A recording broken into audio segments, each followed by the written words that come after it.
pendidikan. Guru penggerak menghamba pada murid, kreatif rancang pembelajaran. Hargai potensi, tingkatkan prestasi, lahirkan profil pelajar Pancasila. Belajar, bergerak, berbagi untuk negeri, kita menjalin kolaborasi. Belajar, bergerak, berbagi untuk negeri, demi bakti pada Ibu Pertiwi.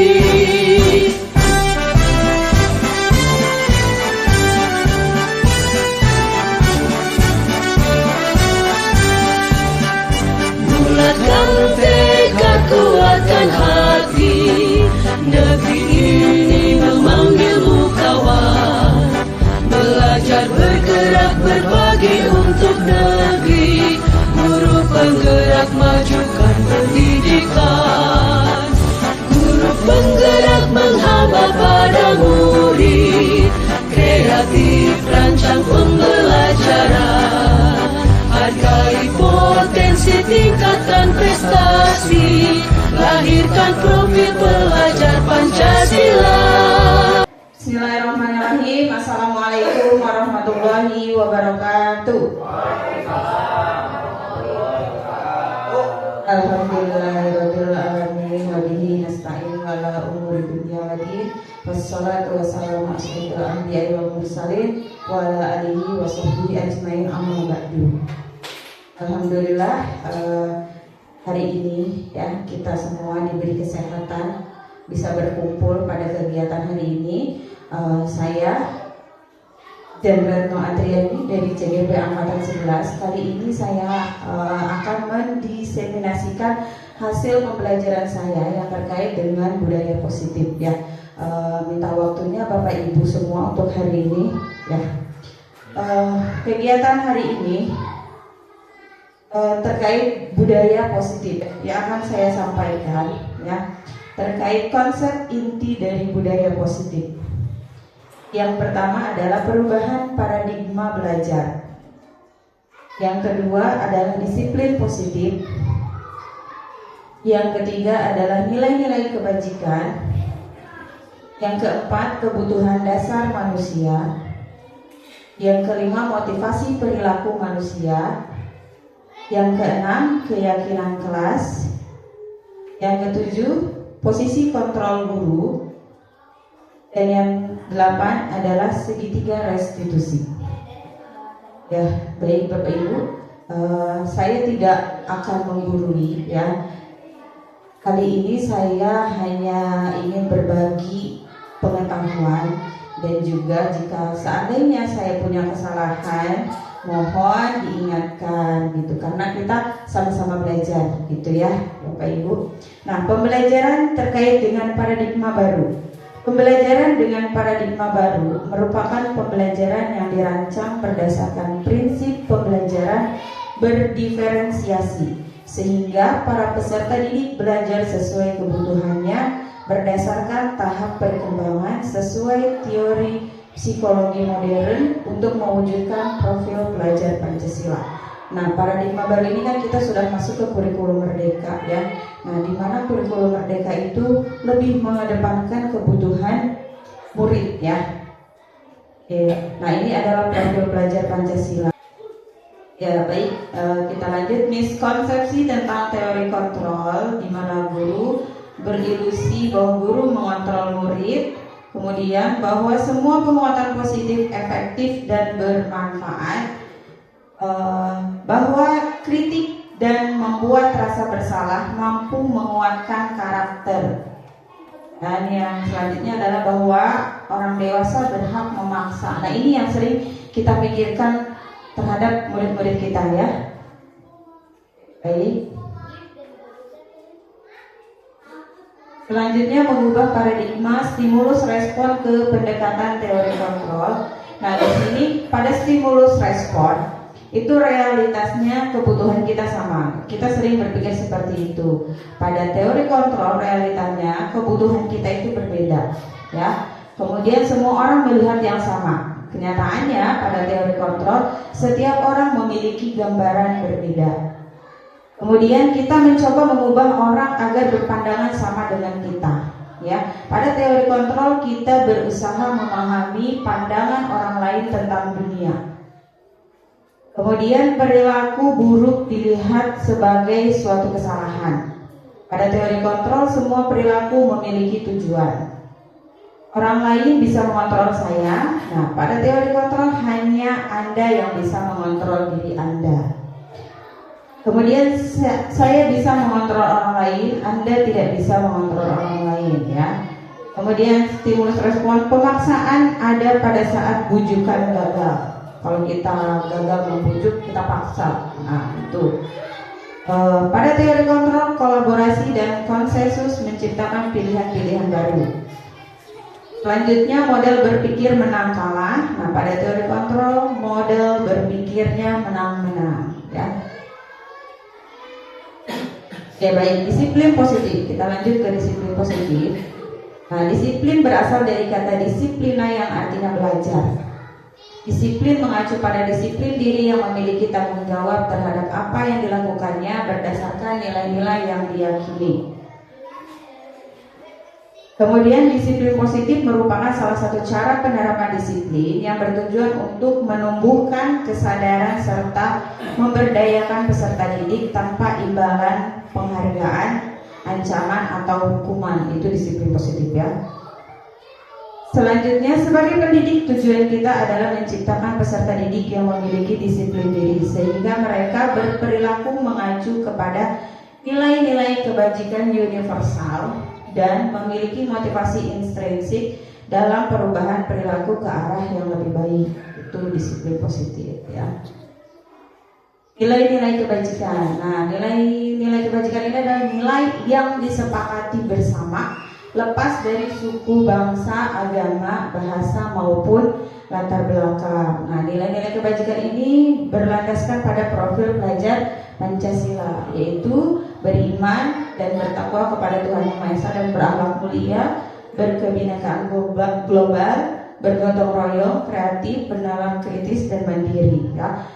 Selain ini pun ada nilai-nilai kebajikan lagi yang dapat kita terapkan, ya. Selanjutnya, kebutuhan dasar manusia. Nah, ini adalah 5 kebutuhan dasar manusia, ya. Kebutuhan dasar manusia adalah segala sesuatu yang kita lakukan untuk mendapatkan apa yang kita inginkan. Seluruh tindakan yang kita lakukan memiliki tujuan tertentu dan semua usaha terbaik yang kita lakukan dalam rangka agar kebutuhan dasar kita terpenuhi dengan baik. Nah, di sini ada 5 kebutuhan dasar manusia, ya. Yang pertama, bertahan hidup. Nah, seperti apa sih bertahan hidup? Contohnya yaitu berkaitan dengan makanan, pakaian, tempat tinggal, keamanan, kesehatan. Kemudian kasih sayang dan rasa diterima. Contohnya apa? Rasa diterima, dipedulikan, berbagi, kerjasama, menjadi bagian dalam kelompok. Kemudian penguasaan. Contohnya apa? Harga diri, keinginan untuk dianggap, memimpin, berprestasi, diakui dan didengar. Selanjutnya adalah kebebasan. Mandiri, memiliki pilihan, mencoba hal baru, mampu mengendalikan arah dirinya. Dan yang terakhir adalah kesenangan. Apa contohnya? Bermain, humor, antusiasme, dan tertawa. Nah, 5 dasar kebutuhan manusia ini sebenarnya ada di dalam diri kita semua, gitu ya. Setiap manusia itu memiliki 5 dasar ini, ya. Jika salah satu kebutuhan dasar ini tidak terpenuhi, yang dikhawatirkan adalah kita akan bertindak atau berperilaku negatif untuk memenuhi kebutuhan dasar tersebut, gitu ya. Kalau kita perhatikan anak-anak kita, jika dia melakukan sesuatu yang negatif, gitu ya, kita tidak bisa langsung menghakimi dia bahwa perbuatan dia salah, tapi kita harus memperhatikan kebutuhan apa sih sebenarnya yang tidak terpenuhi oleh dirinya sehingga dia berperilaku seperti itu, gitu. ya. Jadi kita harus kembali lagi meneliti lagi, ajak bicara, kita cari tahu apa sih yang menyebabkan anak tersebut bisa menjadi seperti itu, gitu ya. Kebutuhan apa yang tidak terpenuhi. Nah, ini sudah saya coba terapkan ke anak ya. Ada beberapa anak yang memiliki kekurangan. Kemudian saya cari tahu kira-kira kebutuhan apa yang tidak terpenuhi oleh anak tersebut, gitu ya. Oke, kalau misalkan kita sudah tahu, kita bisa bekerja sama dengan orang tua atau rekan untuk mencari solusi agar kebutuhan dasar yang tidak terpenuhi oleh anak ini bisa dipenuhi dengan cara yang positif, gitu ya. Nah, kebutuhan dasar manusia. Nah, di sini ada contoh cerita, ya. Silakan disimak ibu-ibu dan bapak.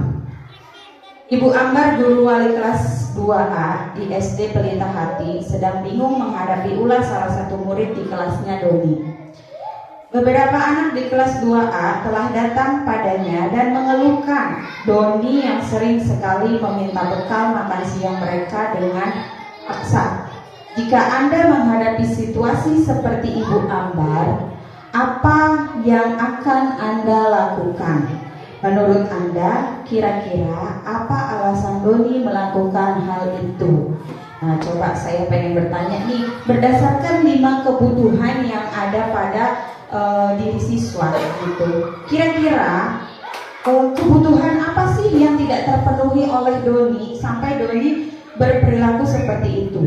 Sebenarnya tergantung jawaban ketika Doni ditanya, tergantung jawabannya apa ya. Nah, sekarang saya ingin bertanya kepada Bapak Ibu, mengeluarkan pendapatnya kira-kira gitu ya. Si Doni ini alasannya apa bertindak seperti itu ya. Silahkan, ada yang mau menjawab? Silahkan Pak Saleh. Assalamualaikum warahmatullahi wabarakatuh. Waalaikumsalam warahmatullahi wabarakatuh. Baik, saya akan mencoba menjawab ya tentang si Doni. Menurut saya ini si Doni ini kurang ekonomi, artinya kurang jajan.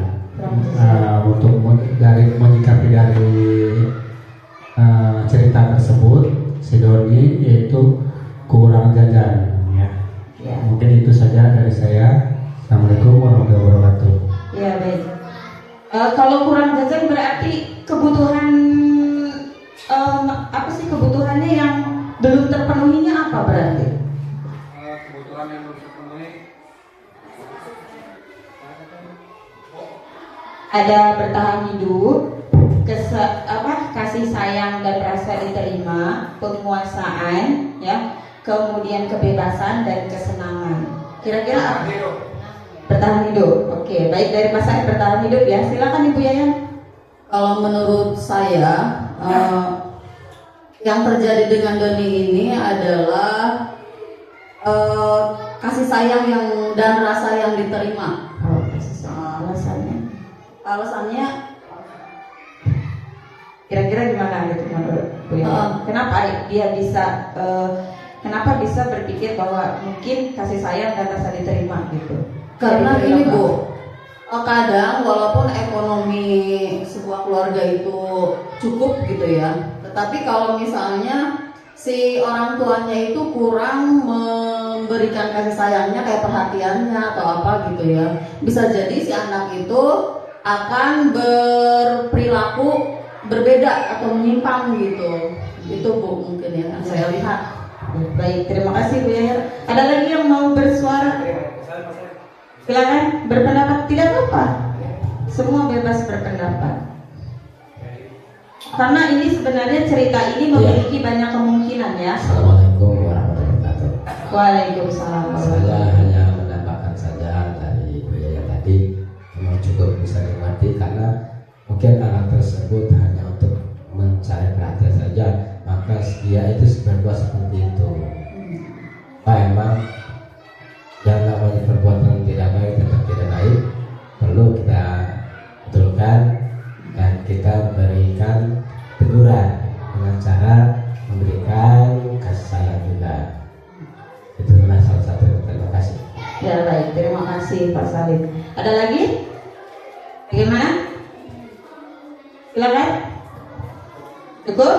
Baik, kita lanjutkan ya. Seperti yang saya katakan, cerita Ibu Ambar ini solusinya atau kebutuhan dasar yang tidak terpenuhi oleh Doni ini tergantung bagaimana jawaban si Doni ketika ditanya oleh Ibu Ambar ya. Kebutuhan dasar yang ingin dipenuhi adalah, nah di sini apabila jawaban Doni ketika ditanya oleh Ibu Ambar adalah karena ia lapar dan orang tuanya tidak membawakannya bekal makan siang, maka kebutuhan dasar yang sedang berusaha dipenuhi Doni adalah kebutuhan bertahan hidup ya. Nah ini kalau jawaban Doni seperti ini gitu ya. Nah kemudian jika jawaban Doni mengambil bekal temannya karena dia merasa senang temannya memperhatikan dia ya, ketika temannya melaporkan tindakannya itu pada gurunya dan gurunya memberitahu orang tuanya sehingga orang tuanya jadi memperhatikan dia ya, maka kebutuhan dasar yang sedang dipenuhi Doni adalah kebutuhan akan kasih sayang dan rasa diterima ya. Masuk ya. Mungkin ini yang sering terjadi dengan anak-anak kita ya. Nah sekarang selanjutnya jika jawabannya itu apabila Doni dia merasa hebat karena temannya jadi takut dengan dia dan menuruti keinginannya dengan dia mengambil makanan gitu, dia merasa hebat nih. Jadi temannya takut sama dia gitu ya. Nah maka sebetulnya si Doni ini sedang berusaha memenuhi kebutuhan dasarnya akan kekuasaan ya, penguasaan. Selanjutnya bila jawaban Doni adalah dia merasa bosan dengan bekal makanan yang dibawakan ibunya dari rumah. Nah karena ibunya selalu membawakan bekal yang sama, oleh karena itu dia ingin mencoba makanan teman-temannya yang beraneka ragam. Maka Doni sedang berusaha memenuhi kebutuhannya akan kebebasan gitu ya. Dia ingin mengeksplor makanan-makanan yang lain, tapi orang tuanya hanya memberikan menu yang sama gitu ya. Jadi dia ingin ingin mendapatkan kebebasannya gitu ya. Kemudian yang terakhir, bila Doni menjawab bahwa ia melakukannya karena iseng saja dan ia menikmati ekspresi wajah teman-temannya yang kesal karena dia ambil makanannya dan menurut dia ekspresi teman-temannya itu lucu ya, maka berarti Doni sedang berusaha memenuhi kebutuhannya akan kesenangan ya. Jadi kan ada ya, kalau kita perhatikan kadang ada anak yang seperti itu ya, dia senang melihat teman-temannya itu sebel ke dia gitu tuh ya. Dia merasa marahnya temannya itu adalah sebuah hal yang lucu gitu ya. Nah itu artinya dia sedang memenuhi kebutuhan dasarnya yang berkaitan dengan kesenangan. Oke, baik. Sekarang kita silahkan Bapak Ibu tebak ya. Nah ini ada sebuah kalimat ya. Kira-kira kebutuhan dasar apa sih yang sedang dia penuhi ketika ditanya? Jawabnya seperti ini. Ibu guru bilang aku tidak boleh bersenandung sewaktu mengerjakan tugas. Katanya kelas harus tenang, tidak ada suara. Kan gak seru jadinya. Nah kira-kira kebutuhan dasar apa yang sedang ingin dia penuhi? Apa?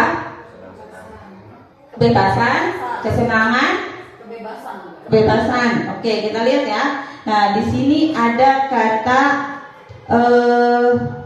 kan nggak seru jadinya, ya. Jadi ada kalimat itu, berarti dia berkaitan dengan senangan kan? Seru itu kan happy gitu ya. Nah, oke. Yang kedua, aku bosan, masa belajarnya cuma gitu-gitu aja, dengerin ibu guru aja. Nah, kira-kira ini apa nih? Kebebasan. Oke, kita lihat ya. Ya, berkaitan dengan kebutuhan dasar kebebasan. Selanjutnya, aku sebel gambarku tidak rapi, malah ibu guru nunjukin ke teman-temanku di depan kelas. Kira-kira apa? Oke, yang lain? Aku sebel gambarku tidak rapi, malah ibu guru nunjukin ke teman-temanku di depan kelas. Ini sebenarnya cuma apa ya? Cuma bentuk kekesalan, tapi dia bangga gitu tuh. Dia bangga dengan diri dia gitu. Apa berarti? Tak ingin diterima. Ya, penguasaan, ya, penguasaan gitu. Jadi dia merasa, oh Bu Guru memperhatikan dia, jadi dia merasa menguasai gitu ya. Oke, selanjutnya Ibu Guru tidak menyapaku hari ini, padahal aku pakai jepit rambut baru.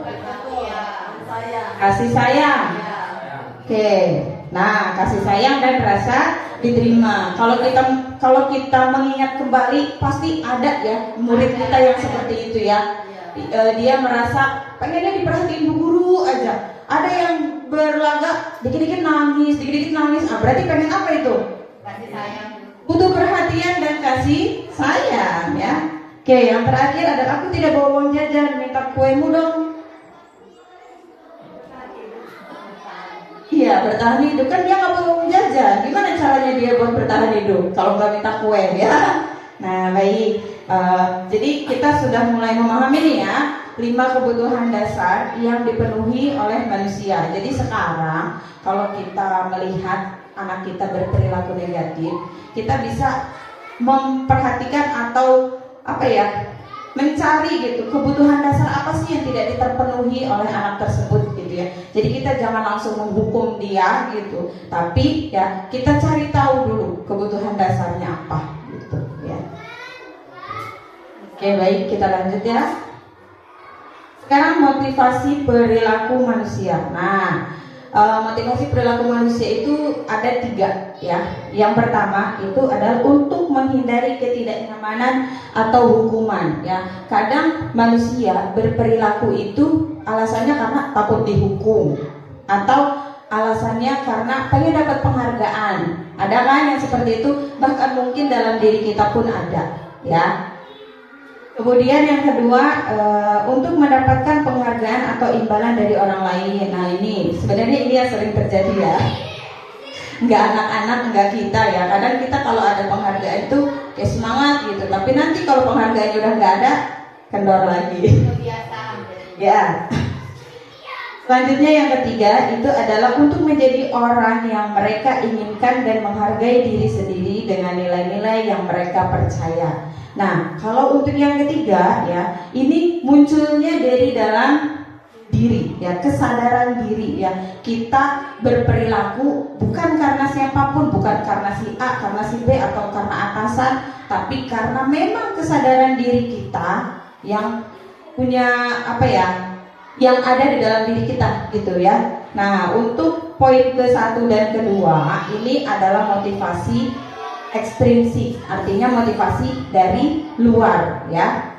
Kemudian kalau yang ketiga itu baru motivasi intrinsik. Nah sekarang Bapak Ibu silahkan meresapi kira-kira motivasi saya itu dari mana gitu ya.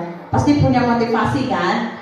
Nah apakah motivasinya dari ekstrinsik atau dari intrinsik? Mana yang lebih baik? Nah itu yang akan bertahan lebih lama dimanapun kita berada, mau di Indonesia ataupun di luar negeri. Kalau kita sudah punya motivasi intrinsik, insya Allah itu tidak akan merubah diri kita gitu ya. Oke baik. Sekarang kita masuk ke perbedaan hukuman, konsekuensi, dan restitusi. Mungkin kalau hukuman dan konsekuensi Bapak Ibu sudah sering mendengar ya. Restitusi mungkin baru-baru ini ya mendengarnya, sama seperti saya juga baru mendengar ketika saya belajar ini gitu ya.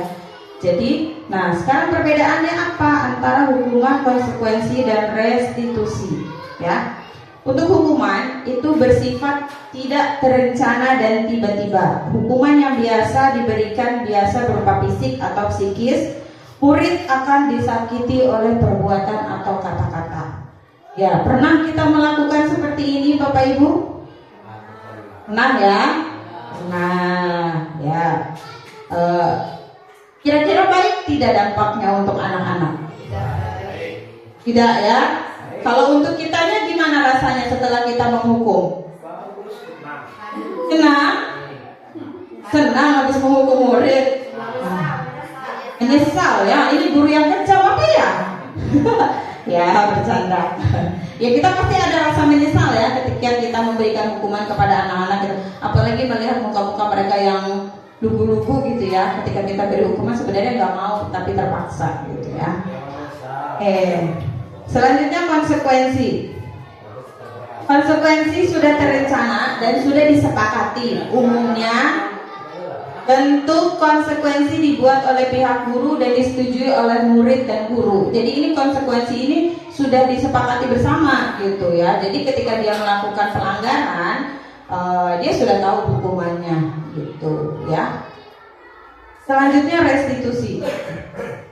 Restitusi adalah proses menciptakan kondisi bagi murid untuk memperbaiki kesalahan mereka.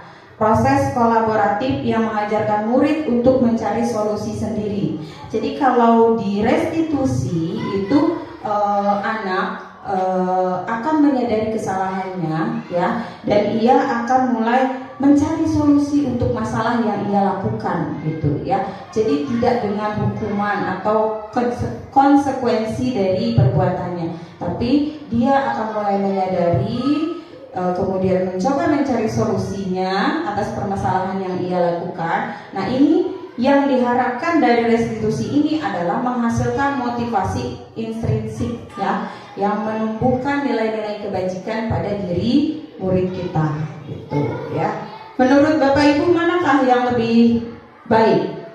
Hukuman, konsekuensi, atau restitusi? Restitusi ya. Ya, semoga kita bisa mencoba mempraktekkan restitusi ya.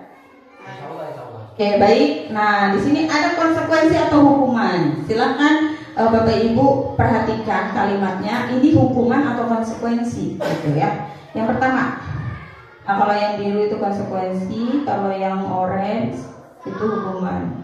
Yang pertama, siswa diminta membersihkan meja yang ia tumpahi dengan minuman. Konsekuensi apa hukuman? Konsekuensi, ya, konsekuensi. Yang kedua, lari mengelilingi lapangan basket 2 kali karena terlambat hadir di sekolah. Konsekuensi hukuman. Oke, kita lihat ya. Berkaitan dengan fisik ya. Kalau hukuman itu ya, fisik dan psikis ya. Oke, lanjut. Yang ketiga, murid diminta push up 15 kali karena tidak menggunakan masker ke sekolah. Konsekuensi hukuman. Coba suaranya. Konsekuensi hukuman. Ya, ada hukuman, ada konsekuensi, ada hejo. Oke, kita lihat ya. Nah, ternyata adalah sebuah hukuman. Dan yang terakhir, menggantikan kertas tugas teman yang telah dicoret-coret. Konsekuensi. Ya, jadi kita sudah mulai belajar membedakan antara hukuman dan konsekuensi. Ya, baik. Terima kasih Bapak Ibu atas partisipasinya. Nah, sekarang kita lanjut lagi. Nah, dihukum oleh penghargaan. Penghargaan jangka pendek dan jangka panjang. Kenapa dikatakan dihukum oleh penghargaan?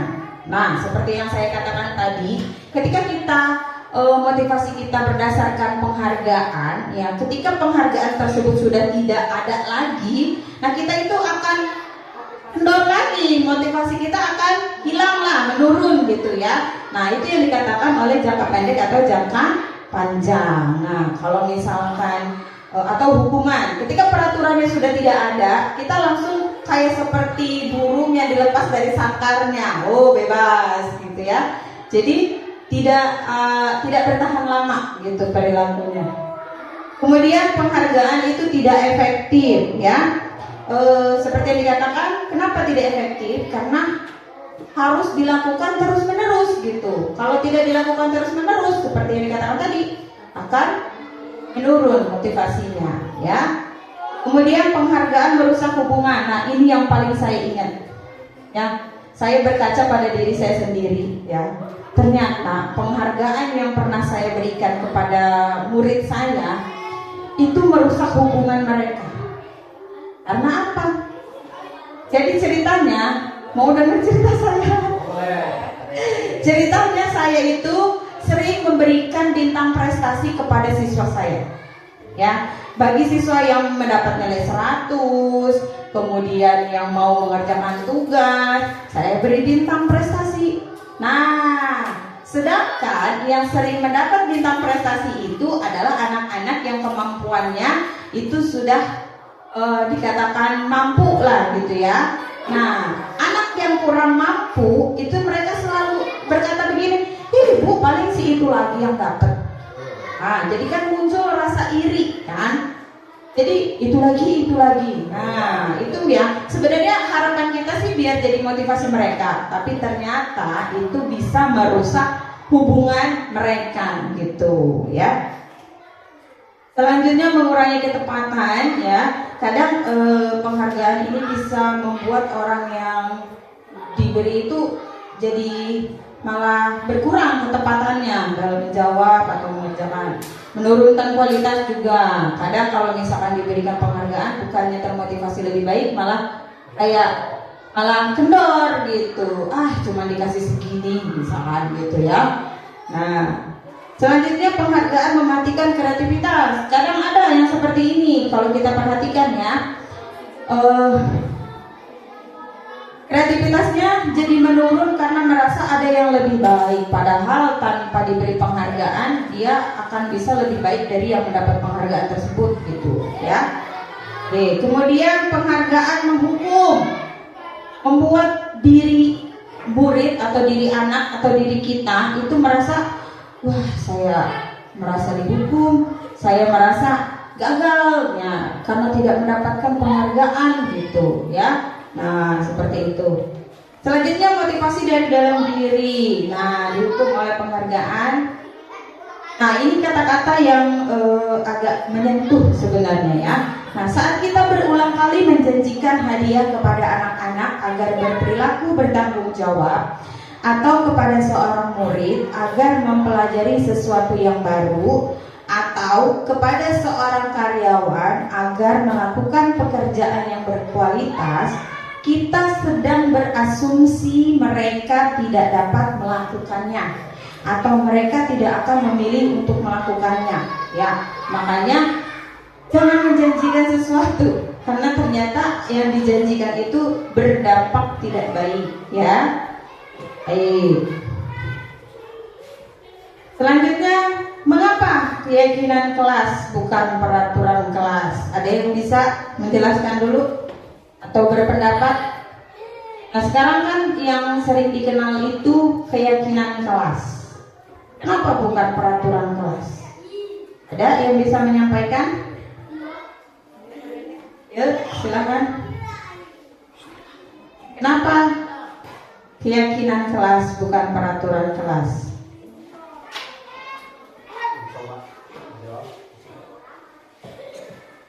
Ya, terima kasih. Kenapa bukan keyakinan kelas, mengapa keyakinan kelas bukan peraturan kelas? Karena di sini kebetulan alhamdulillah saya juga sudah belajar ya. Peraturan kelas itu kan lebih terikat, lebih ke memaksa. Jadi anak itu melakukan sesuatunya karena terpaksa. Jadi peraturan kelas itu dibuat sepihak saja oleh guru saja. Tetapi alangkah baiknya mulai sekarang kita gunakan keyakinan kelas atau kesepakatan kelas. Kita buat di kelas itu kesepakatan yang kita lakukan di kelas itu sesuai dengan apa yang anak inginkan, anak yang sepakati. Jadi tidak ada yang terbebani dan tidak ada yang diatur-atur gitu. Jadi sesuai dengan kesadaran sendiri. Mungkin itu. Terima kasih. Ya baik, terima kasih Bu Siti atas penjelasannya ya. Betul sekali. Kenapa keyakinan kelas bukan peraturan kelas? Nah, di sini seperti yang Bu Siti katakan, kalau peraturan itu lebih mengikat, sedangkan keyakinan kelas itu adanya kerjasama antara dua belah pihak gitu ya. Oke, baik. Nah, di sini ada cerita mengapa kita memiliki peraturan tentang penggunaan helm pada saat mengendarai kendaraan roda 2. Kenapa? Untuk apa? Untuk apa kita mematuhinya? Untuk keselamatan, ya. Oke, mengapa kita memiliki peraturan tentang penggunaan masker dan mencuci tangan setiap saat? Kesehatan, ya. Nah, nilai-nilai keselamatan dan kesehatan inilah yang kita sebut sebagai suatu keyakinan, ya, yaitu nilai kebajikan universal yang disepakati secara tersirat dan tersurat, lepas dari latar belakang suku, negara, bahasa maupun agama. Nah, seseorang itu akan lebih tergerak dan bersemangat untuk menjalankan keyakinannya daripada hanya sekedar mengikuti serangkaian peraturan tertulis tanpa makna. Kalau kita perhatikan kalimat yang pertama, kita pakai helm, ya. Kalau misalkan dia hanya berdasarkan mengikuti aturan, ya, ketika tidak ada yang memantau, dia akan tidak memakai helm tersebut lagi, gitu ya. Kalau orang yang sudah punya kesadaran diri dan punya keyakinan pada dirinya bahwa saya pakai helm ini buat keselamatan saya dimanapun dan kapanpun, meskipun tidak ada yang memantau, dia akan pakai helm, ya. Nah, kemudian ini juga sama. Mengapa kita memiliki peraturan tentang masker? Sama, ya. Kalau kita misalnya berobat ke rumah sakit pada waktu musim COVID kan, kita sering pakai masker dan cuci tangan, ya, rajin banget, ya. Itu karena kita sadar akan kesehatan.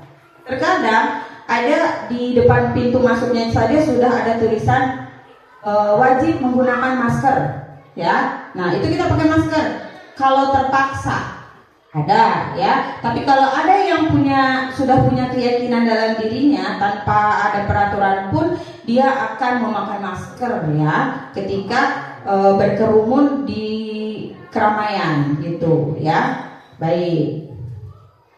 Oke, kita lanjutkan, ya. Keyakinan kelas versus peraturan kelas. Keyakinan kelas dibuat berdasarkan kesepakatan guru dan siswa, betul, ya, tadi yang dikatakan Bu Siti. Kemudian peraturan biasanya dibuat oleh guru dan bersifat satu arah. Biasanya kita langsung membuat peraturan tanpa menanyakan persetujuan dari siswa atau dari, kalau misalkan suatu lembaga berarti karyawannya, gitu, ya. Nah, itu. Jadi perbedaannya sudah jelas, ya. Nah, kira-kira mana yang baik untuk diterapkan dengan anak-anak kita? Apakah peraturan? Ya, keyakinan kelas. Baik. Nah, sekarang prosedur pembuatan keyakinan kelas. Ini prosedurnya, ya. Mempersilakan warga sekolah atau murid bercurah pendapat, ya, mengenai hal yang disepakati di kelas. Kalau kita pakainya di kelas aja dulu, ya. Kemudian mencatat apa masukan-masukan dari siswa, dari murid. Kemudian setelah itu kita tulis kalimat-kalimat pendapat siswa tersebut. Lalu kita ubah dari kalimat negatif menjadi kalimat yang positif. Nah, setelah itu baru kita tinjau kembali, ya, pendapat yang sudah dicatat, ya. Kemudian setelah keyakinan kelas selesai dibuat, maka semua warga kelas dipersilakan meninjau ulang dan menyetujui, ya, dengan menandatangani keyakinan kelas tersebut, termasuk guru dan murid, ya. Nah, kalau sudah selesai keyakinan kelasnya, jangan lupa dipajang atau ditempel supaya murid-murid kita tuh tetap ingat kita punya keyakinan kelas. Nah, apa saja keyakinan kelas kita, gitu, ya. Baik. Nah, ini adalah contoh dari praktik membuat keyakinan kelas atau kesepakatan kelas, ya. Nah, kesepakatan dan keyakinan. Nah, ini contohnya. Silahkan. Tapi, ya.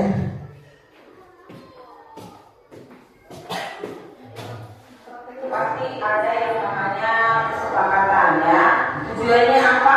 Supaya kelas kita itu menjadi kelas yang tertib, nyaman, ya.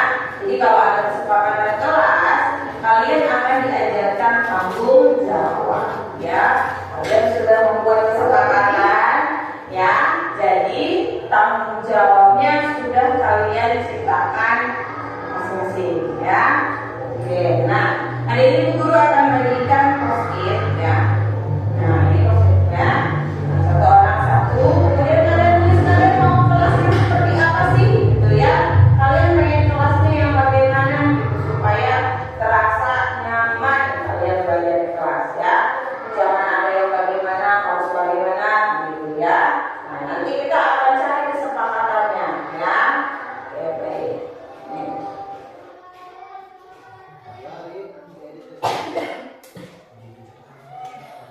Nah,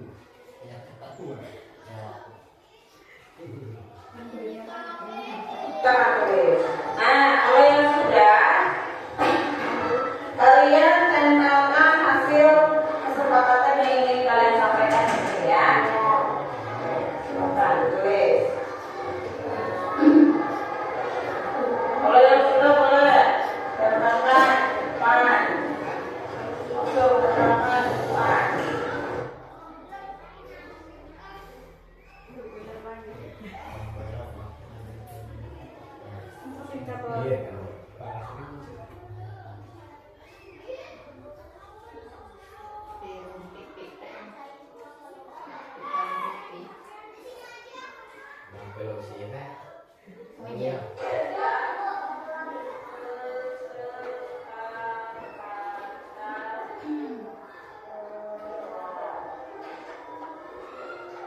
Di sini saya menggunakannya kesepakatan kelas ya.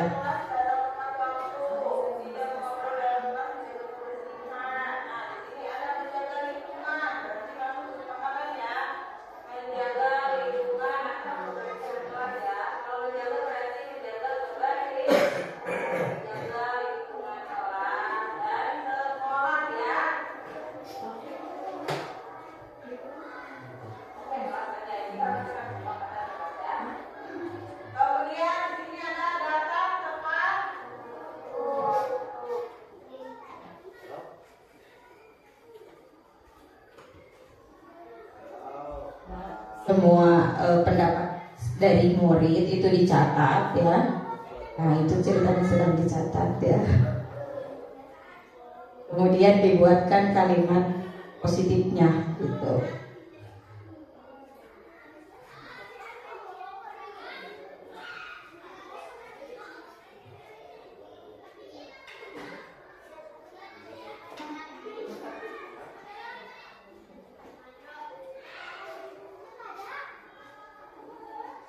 Cara yang baik, berbicara yang ya, datang tepat waktu ya. Oke, yang ini adalah kesepakatan yang sudah kalian buat. Kira-kira ada yang perlu ditambahkan tidak? Ya, menghormati guru dan teman. Boleh.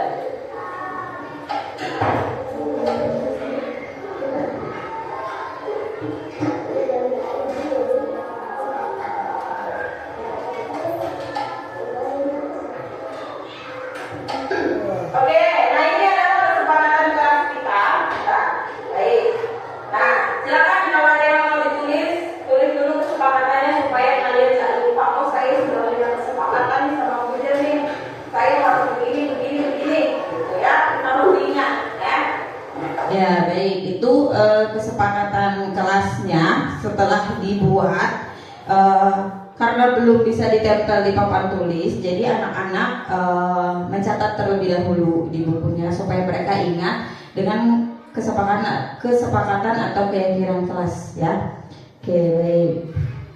Selanjutnya 5 posisi kontrol guru. Nah, ini yang kembali lagi kepada diri kita sebagai guru, introspeksi diri ya. Kita berada di posisi kontrol yang mana? Yang pertama adalah penghukum. Yang kedua adalah pembuat merasa bersalah. Yang ketiga adalah teman. Yang keempat adalah pemantau. Dan yang kelima adalah sebagai manajer. Semua ya. Nah, contoh penerapan 5 posisi kontrol guru. Yang pertama, hormat pada bendera selama 1 jam. Posisi kontrol yang bagaimana? Hukum ya. Kemudian yang kedua, berapa kali ibu bapak harus memberitahu kamu selalu saja mengecewakan ibu bapak. Nah, ini posisi kontrol yang mana? Manajer membuat rasa bersalah. Ada lagi? Ada penghukum, ada pembuat rasa bersalah, ada pemantau, ada manajer, ya. Oke, kita lihat. Nah, pembuat merasa bersalah. Jadi si anak itu dibuat seperti merasa bersalah gitu telah melakukan itu gitu ya. Tanpa disadari mungkin kita sering melakukan ini kepada murid kita gitu ya. Oke, selanjutnya yang ketiga, ayo dong ikuti aturan sekolah, tolong bantu ibu atau bapak yang ya sekali ini ya sudah, lain kali jangan berbuat seperti ini lagi ya. Nah, ini posisi apa?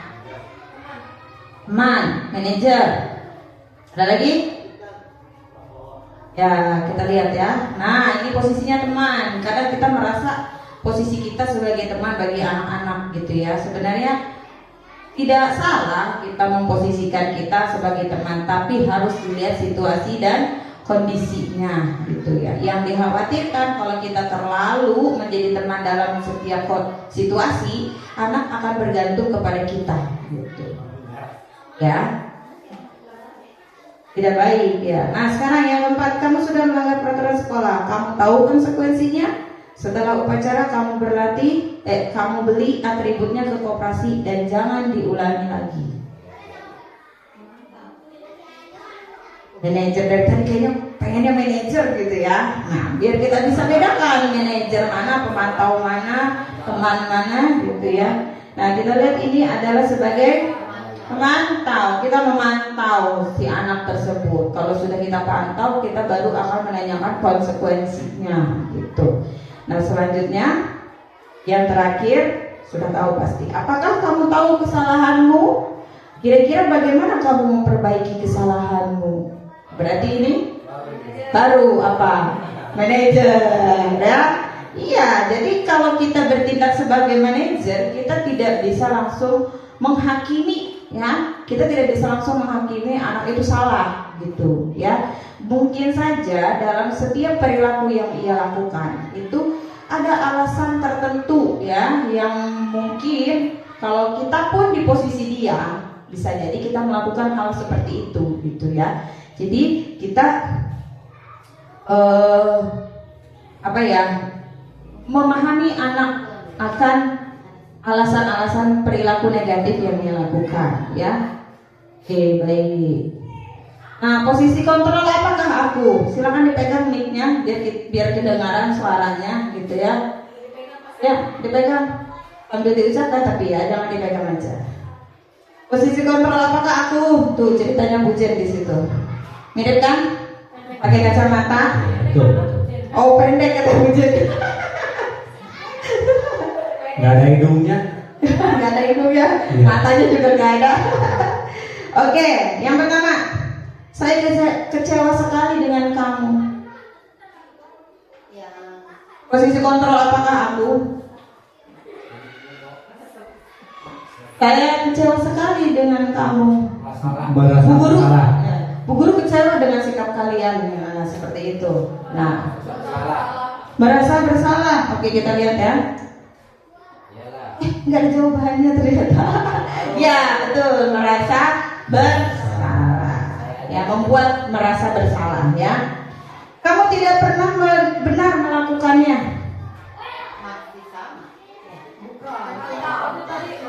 Kamu tidak pernah benar melakukannya.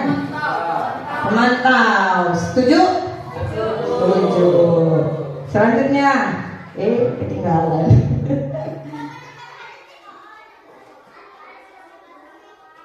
Ayolah lakukan demi ibu atau bapak. Apa? Teman.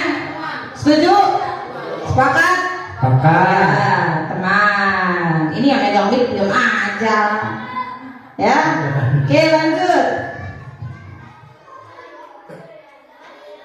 Kamu tidak pernah mendapat nilai jika tidak mengerjakan tugas.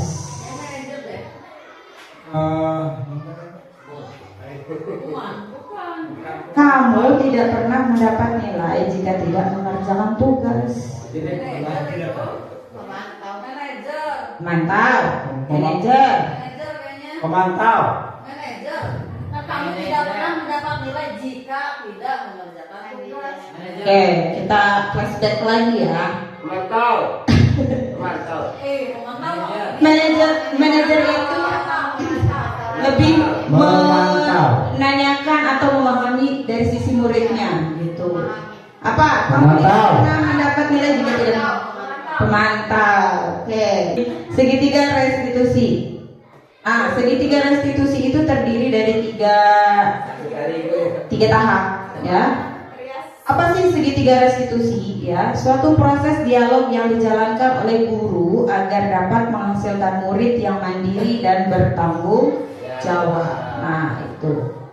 Tahapan segitiga restitusi itu ada 3. Yang pertama, menstabilkan identitas. Kemudian validasi tindakan yang salah. Dan yang ketiga adalah menanyakan keyakinan, ya. Oke, baik. Nah, menstabilkan identitas. Berdasarkan prinsip membuat kesalahan adalah bagian dari proses pembelajaran. Jadi kita bisa mengatakan kepada murid ketika dia melakukan kesalahan, kesalahan itu wajar. Setiap manusia itu pasti pernah melakukan kesalahan, ya. Yang terpenting adalah tidak mengulanginya lagi dan mau belajar dari kesalahan tersebut, ya. Oke. Nah, di sini ada berbuat salah itu wajar. Contoh kalimatnya ya. Tidak ada manusia yang sempurna. Ibu bapak juga pernah melakukan itu. Ibu atau bapak tidak mau mencari siapa yang salah, tapi ibu atau bapak ingin mencari solusi dari permasalahan ini. Kamu berhak merasa begitu. Nah, ini ketika kita menstabilkan identitas. Kemudian yang kedua, validasi tindakan yang salah. Nah, di sini berdasarkan prinsip setiap perilaku berupaya memenuhi kebutuhan tertentu, ya. Jadi tindakan anak-anak itu yang berperilaku negatif bisa saja terjadi karena ia ingin memenuhi kebutuhan dasar yang belum terpenuhi dari dirinya, gitu, ya. Nah, contoh kalimatnya. Kamu pasti punya alasan mengapa melakukan hal itu. Padahal kamu bisa melakukan hal yang lebih buruk dari ini ya. Kamu patut bangga karena telah melindungi sesuatu yang penting buatmu. Kamu melakukan karena mempertahankan sesuatu yang penting bagimu. Oke. Selanjutnya, nah yang ketiga adalah menanyakan keyakinan. Berdasarkan prinsip teori kontrol bahwa pada dasarnya kita termotivasi secara intrinsik, ya, menanyakan keyakinan. Keyakinan apa yang sudah kamu percaya, misalkan. Nah, ini contoh kalimatnya. Ini bisa Bapak Ibu gunakan ketika sedang merestitusi muridnya, ya. Apa keyakinan kelas kita? Nilai-nilai apa yang telah disepakati bersama? Seperti apa gambaran sebuah kelas yang ideal menurut kamu? Kamu ingin menjadi orang yang seperti apa? Nah, di sini kita bisa menggali motivasi intrinsik murid kita, ya, dengan cara menanyakan keyakinan. Gitu. Baik. Nah, ini adalah contoh kegiatan restitusi, ya, yang saya lakukan kepada siswa kelas 5. Ya, silahkan diperhatikan, disimak. Contoh penerapan segitiga restitusi. Waalaikumsalam. Ibu mau ngasih Pak? Iya, Sita, duduk ya. Kita ngobrol sebentar ya. Iya. Dulu mau tanya, Sita tahu apa yang Sita lakukan hari ini? Iya Bu, saya tidak mengerjakan tugas. Apakah itu sudah benar? Tidak Bu, saya salah. Salah itu wajar ya. Karena setiap manusia pasti pernah melakukan kesalahan. Ini bagian penting kita menstabilkan identitas. Mau menjadi lebih baik lagi. Setuju? Setuju Bu. Ya, kita cari solusinya bersama ya. Sipa tidak mau membawa tugas itu pasti ada alasannya. Kalau boleh guru tahu alasannya apa? Buku saya tertinggal karena saya menyiapkannya pada pagi hari dan berburu guru. Oke, baik Sipa. Sipa ingat itu yang suara nanti saya tanya poin-poinnya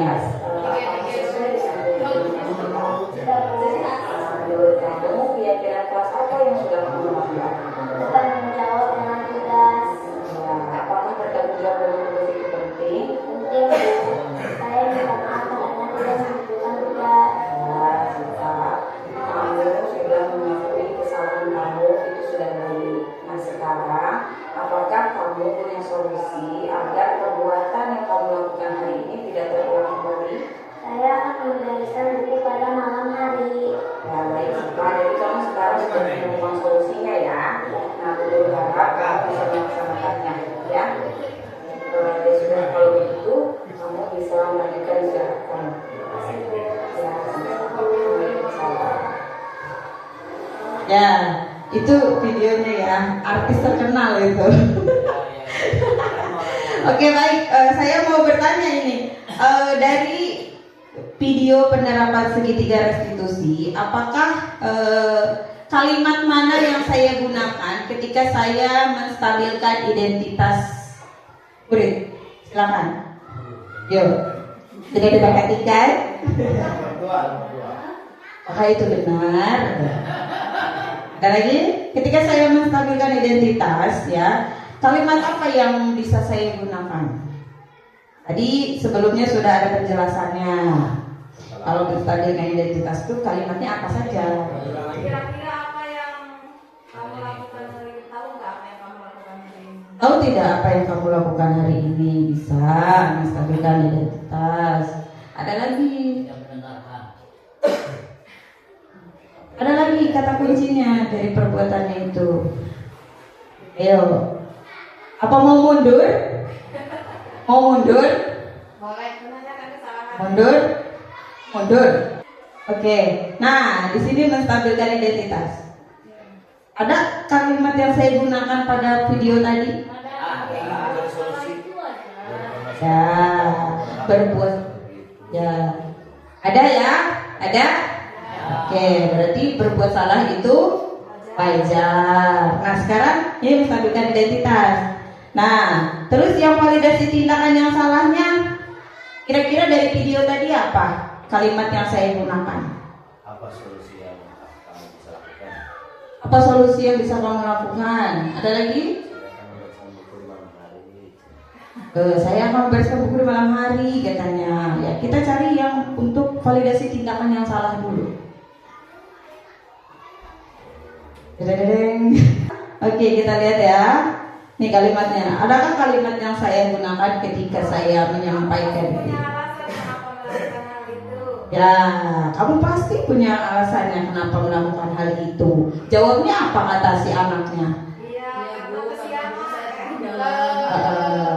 Membereskan Pagi. Ya, karena membereskan bukunya pagi. Nah, itu ya.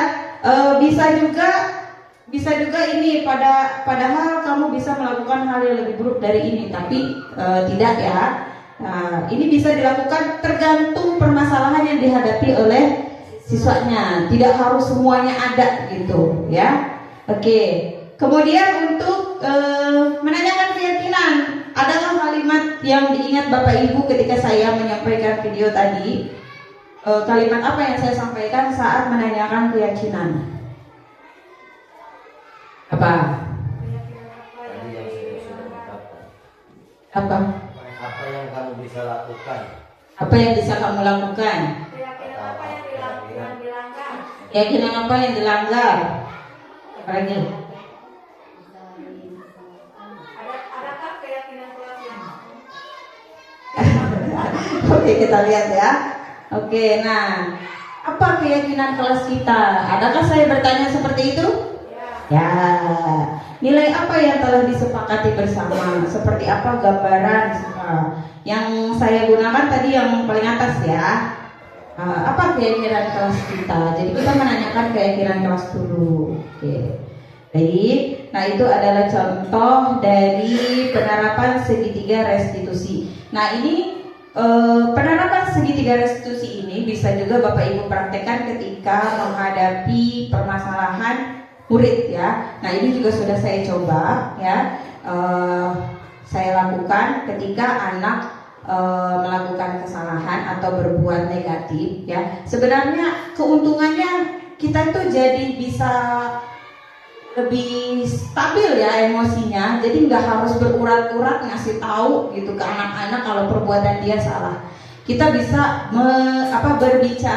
membicarakannya secara empat mata gitu ya, kemudian mencari tahu alasannya tanpa membuat dia malu di depan teman-temannya gitu ya. Nah, terus dia juga nanti akan menyadari kesalahannya dan mau merubah kesalahannya gitu. Kalau misalkan ada anak yang sudah diingatkan tidak berubah juga, bukan berarti kita biarkan gitu ya.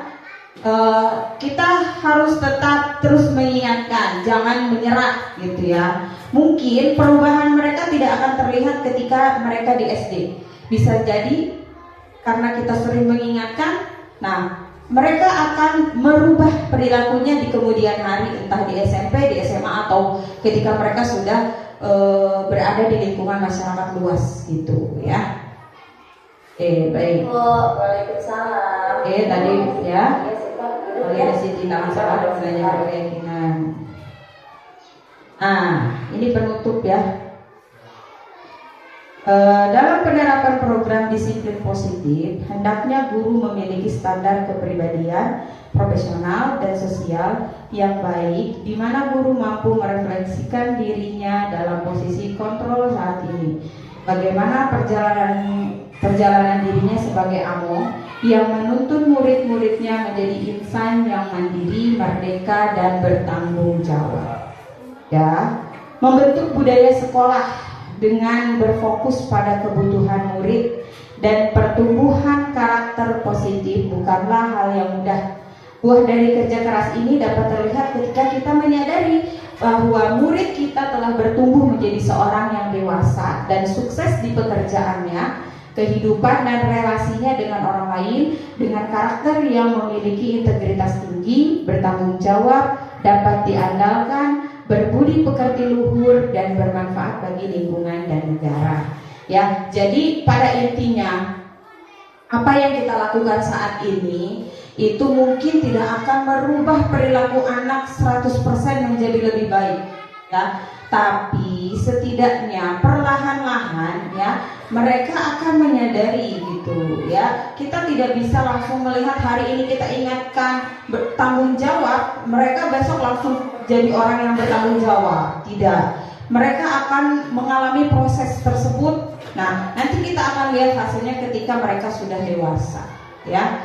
Mungkin tanpa disadari, kalau kita pernah ingat ya, mungkin kita pernah melihat murid kita yang sudah dewasa, kita bilang gini, dulu mah si A itu begini-begini, sekarang mah ya alhamdulillah sudah baik, sudah begini. Nah, kita tidak tahu ya, dia bisa berubah lebih baik itu karena ucapan siapa atau karena contoh dari siapa, ya. Yang terpenting adalah ketika dia sudah dewasa, itu dia bisa menjadi insan atau manusia yang lebih baik gitu ya.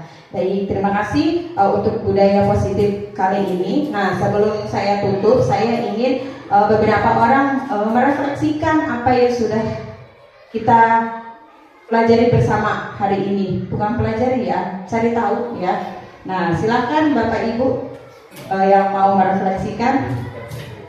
Ya, silakan.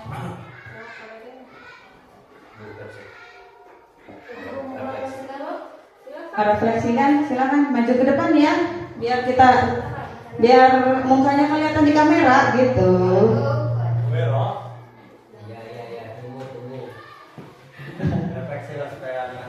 Iya, saya berharap apa yang saya sampaikan hari ini ya bisa. Assalamualaikum warahmatullahi wabarakatuh. Waalaikumsalam warahmatullahi wabarakatuh. Mungkin saya akan menyimpulkan atau merefleksi tadi yang Ibu bahas, Bu Jen bahas, dan kita perhatikan. Mungkin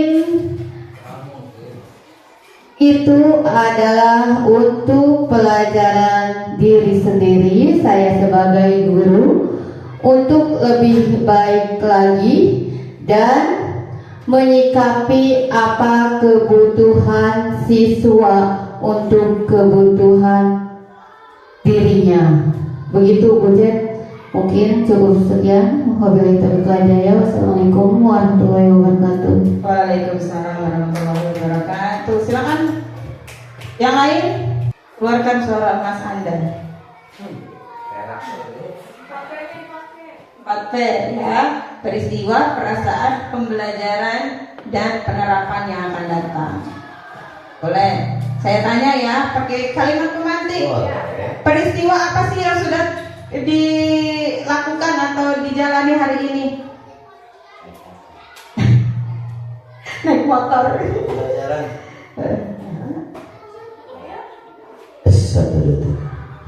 Assalamualaikum warahmatullahi wabarakatuh.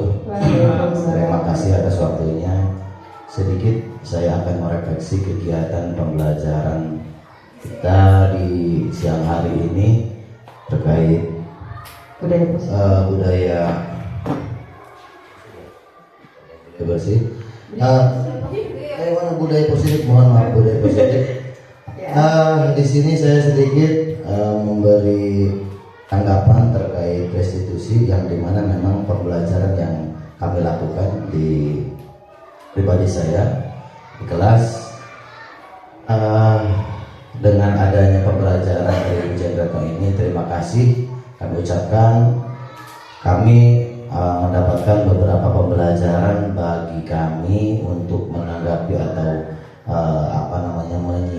menyikapi permasalahan di kelas yang ruang lingkupnya dengan murid yang tadi itu bahasa kerennya banyak yang diutarakan, diantaranya yang saya sedikit pahami terkait restitusi, yang biasanya memang saya sendiri ketika ada permasalahan dengan anak itu langsung menjas terkait permasalahan kesalahan, tapi di sini setelah adanya pembelajaran seperti ini kami paham bagaimana cara untuk menghadapi permasalahan yang ada di kelas.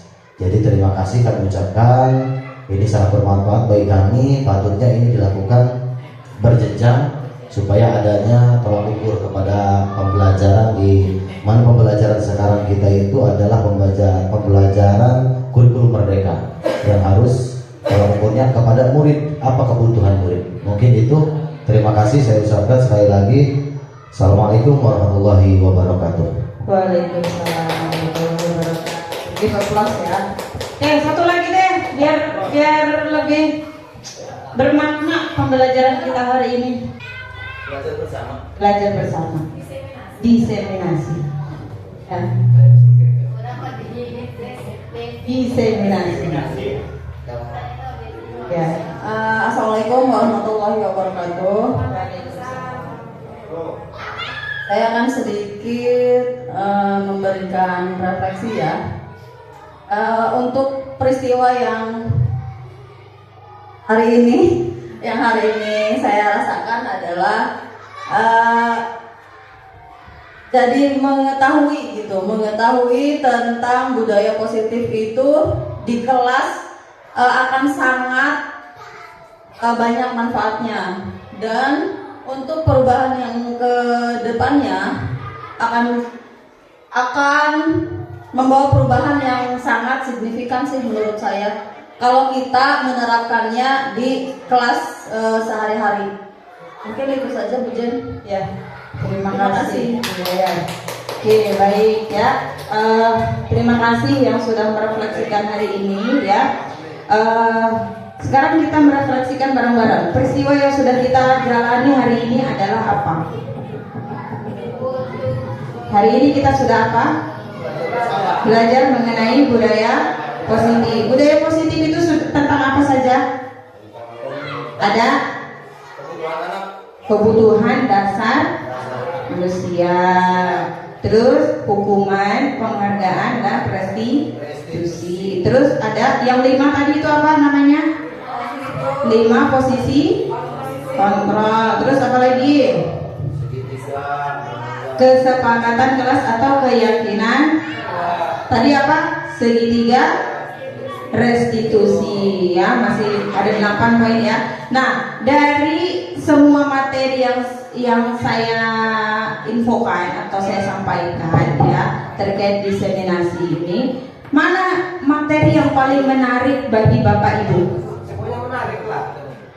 paling menarik atau yang membuat kita jadi sadar, oh saya sering melakukan ini ternyata. Nah, ya Ibu, ya yang pikir sebelah. Ya, silakan Ibu. Sebagai siswa. Bismillahirrahmanirrahim. Assalamualaikum warahmatullahi wabarakatuh. Alhamdulillah, terima kasih kepada Ibu Jendeto Astrian SPD yang sudah memberikan materinya hari ini. Kita sama-sama belajar, kita sama-sama sudah tahu hari ini bahwa pembelajaran sekarang ini sudah berubah ya, sudah berubah. Kemudian apa-apa yang sudah kita lakukan dulu memang ada juga kesalahannya dan ada juga baiknya. Mungkin ini bukan berubah sih, hanya pergeseran aja, ada tambahan aja. Saya menyimak dari tadi, bagus sekali ya untuk misalnya seperti video tadi Bu Jen yang telah ditayangkan dengan siswa menanyakan apa kesalahannya, kemudian tidak langsung menghukum, gitu. Menanyakan kesalahan kenapa tidak mengerjakan PR, sementara yang sudah kita lakukan selama ini, kamu nggak mengerjakan PR ke depan, berdiri, kemudian dijewer, langsung seperti itu. Nah itu bagus sekali diaplikasikan, diimplementasikan di kelas kita nanti ya. Jadi tidak ada hukuman fisik sekarang ini. Kita yang sudah jadi korban dulu sudah jadi kenangan saja ya. Kita dulu kan seperti itu kan, cuma kondisinya berbeda. Dulu kita memang orangnya agak keras gitu ya, agak misalnya tahan mental. Tapi kalau sekarang salah sedikit, bu guru jewer ya bilang ke orang tua lah, ngedrop lah, segala macam lah. Nah cuman ada tambahan aja dari saya tadi mengenai reward untuk anak-anak itu sepertinya sudah bagus ujian laksanakan, seperti memberi bintang, kemudian memberi apalah gitu yang semacamnya. Cuman yang tidak boleh kita lupakan bagi mereka yang tidak mendapatkan reward tadi, yang tidak mendapatkan bintang tadi, itu juga harus diperhatikan. Soalnya kita kan tahu kebutuhan anak-anak di kelas itu, kemampuan anak-anak di kelas itu berbeda-beda. Nah mereka yang tidak mendapatkan nilai 10 misalnya, tidak mendapatkan reward kan, ya tetap harus kita kasih pujian, atau misalnya kita harus kasih bintang berapa gitu. Soalnya kalaupun mereka beten segala, pokoknya sekemampuan dia pengen bisa dapat 10 itu nggak bakalan bisa. Nah jadi kita kasih pujiannya seperti apa? Baguslah kamu sudah berusaha, ibu kasih jempol, misalnya 4 kasih jempol 5 lah pokoknya. Tetap kamu bagus. Jadi kita tidak menyampingkan mereka gitu. Jadi mereka tetap semangat. Bagus yang sudah ibu laksanakan, cuman kenapa mereka ngedrop? Karena mereka agak tersisihkan, memang seperti itu, tidak diperhatikan, tidak dirangkul gitu, tidak dikasih semangat dan tetap tidak diberi reward. Jadi mereka saja yang berhasil mendapatkan reward itu. Jadi untuk yang lainnya, kalaupun anak-anak mendapatkan nilai 0 atau misalnya tulisannya masih jelek atau tulisannya masih belum bagus gitu ya, tetap harus dikasih semangat dan tetap harus dikasih reward supaya tidak ngedrop mereka. Mungkin itu saja. Bila taufiq wa hidayah. Assalamualaikum warahmatullahi wabarakatuh. Waalaikumsalam warahmatullahi wabarakatuh. Terima kasih Ibu atas masukannya ya. Nah ini juga jadi masukan buat kita ya nanti ke depannya. Ketika kita memberikan penghargaan itu kita harus lihat kondisi anaknya gitu ya. Jangan hanya penghargaan ini hanya bisa diraih oleh anak-anak yang mampu saja gitu ya. Kalau bisa sih berdasarkan kemampuan setiap anak. Karena kan setiap anak itu pasti punya kemampuan masing-masing gitu ya. Nah baik, saya harap budaya positif yang saya sampaikan hari ini bisa Bapak Ibu terapkan. Kita sama-sama menerapkan budaya positif mulai dari sekarang kepada anak-anak kita. Agar apa? Agar generasi ke depan nanti itu bisa menjadi pribadi yang memiliki nilai kebajikan dari dalam dirinya masing-masing ya. Ya, baik Bapak Ibu, terima kasih untuk waktunya hari ini. Semoga apa yang saya sampaikan dapat bermanfaat. Kita sama-sama bekerja sama untuk memberikan bimbingan kepada anak-anak kita untuk menjadi anak-anak yang berkembang nanti di masa yang akan datang gitu ya, yang berakhlak mulia ya, berbudi pekerti luhur sesuai dengan profil pelajar Pancasila ya. Baik, terima kasih semuanya atas waktunya. Saya akhiri. Wassalamualaikum warahmatullahi wabarakatuh. Belajar, bergerak, berbagi untuk negeri. Assalamualaikum warahmatullahi wabarakatuh. Halo, nama saya Siti Nur Anissa. Saya dari kelas 5 SDN Tanjung Sari. Saya senang sekali sudah membuat keyakinan kelas bersama Bu Jen. Saya dan teman-teman akan meyakini kelas kami. Terima kasih.